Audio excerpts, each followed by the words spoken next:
Hello, sports lovers. Welcome to the most authoritative sporting channel here on social media. David Benavides has emerged winner via unanimous decision at the T-Mobile Arena against David Morrell. There is no shame in David Morrell losing this fight at all. Proud to this fight, he has just fought 11 times and he gave a very, very good account of himself.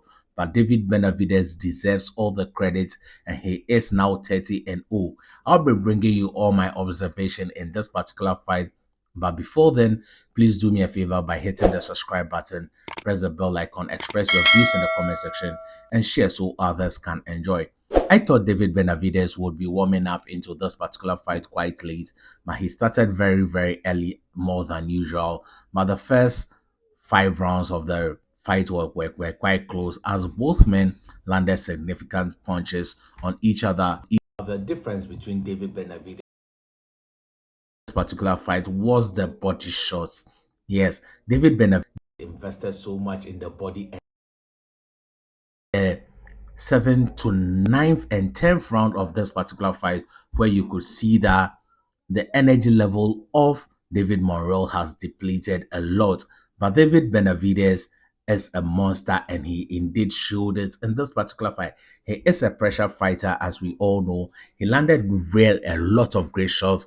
But one thing I observe in this particular fight is that David Benavides lacks the punching power at light heavyweight division. I think that it is obvious because with the number of clean shots David Benavides landed, I think that he should have secured even one knockdown, but he was not able to knock down David Morrell. So that goes a long way to tell me that David Benavides lacks the punching power at the light heavyweight division. And besides that, his last fight against a Vosdick, who has been out of the ring for a very long time, he did not even hurt him. Yes, David Morrell was not really hurt in this particular fight, but David Benavides made him honest. And if he meets the top guys in this division, I think that is Dimitri Bivol and Artur Beterbiev. I don't think that he would be able to secure the W against them. That is just my humble opinion. But the body shots may also help him in this particular fight. But with the likes of Bivol, he wouldn't be a stationary target like David Morrell is. And with Artur Beterbiev, he is a very, very skilled boxer. He sets traps and he is very, very heavy-handed. We all realize that in this particular fight, when David Morrell was exchanging in the early rounds um of the fights, I think that David Benavides got cut in his right eye, and I think that had been Artur Beterbiev keep applying pressure, and Benavides would have been in great, great, great trouble.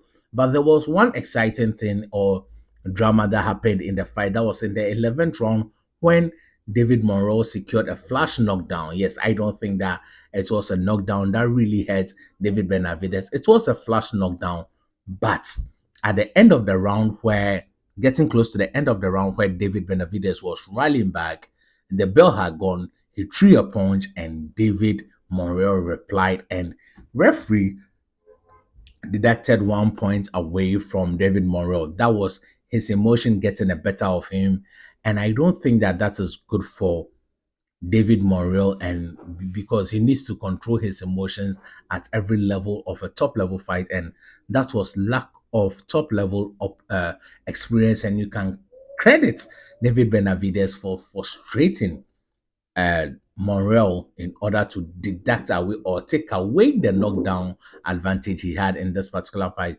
I think that after watching this fight, there was a lot of holes in the game of David Benavides. He is easily hit, just that he's able to take the punches well. But if he meets a heavy puncher like the likes of Saul Canelo Alvarez, I think that he would be in trouble. I do believe that Saul Canelo Alvarez is a bigger puncher than David Morrell, but I don't think that this fight, Saul Canelo Alvarez would not really fancy the fight again. I think that Saul for Canelo Alvarez would be looking at the David Benavides fight and see that since there's a lot of holes in his game, and with Canelo having a lot of upper body movement, I think that Saul Canelo Alvarez would begin to fancy the David Benavides fight.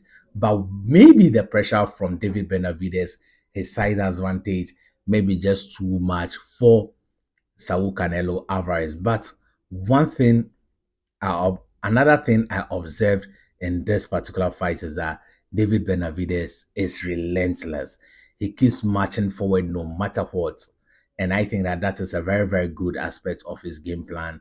He is not defensively savvy. He takes a lot of punches on his arm and sometimes with his head, though they don't have effect on him, the likes of David Benavides and top operators, you don't want to be taking those kind of punches.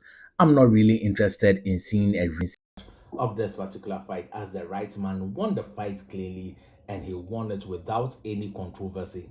It was a unanimous decision win, and I think that David Benavides should move on and fight the winner of Arta Beterbiev or and fight the winner of Arta Beterbiev or Dimitri Bivol because that is the next logical thing to do in the light heavyweight division. I still think that the best of David Benavides is yet to come when it comes to the light heavyweight division because the Morrell is also coming up in weight. He's not really tested at the light heavyweight division. So was Vosdek, who was sitting at home for a very long time and just came back for the fight. And I don't think he is scheduled to be in the ring anytime soon. So I think that David Benavides needs to fight another top light heavyweight in order to secure his name in the division. None of them is available besides none of the top light heavyweights would be available in recent time. But I think that if he's able to, he should campaign for the winner, or even if the winner is not available, he should fight the loser or the winner of the Dimitri Bivol versus Arta Beterbiev 5. It will still be a good name on his record, and I think that those are good fights for him at the level he is now. This is my take on the David Benavides versus David Morrell bout. I think that it was a good fight by all standards, but we need to see more greatness in David Benavides because he has the ability, he has the skills, and he is mean enough for such big fights. Thank you for watching. Stay positive. Remember, your greatness has no limit. If you have not subscribed, this is the right time to do so. Merci.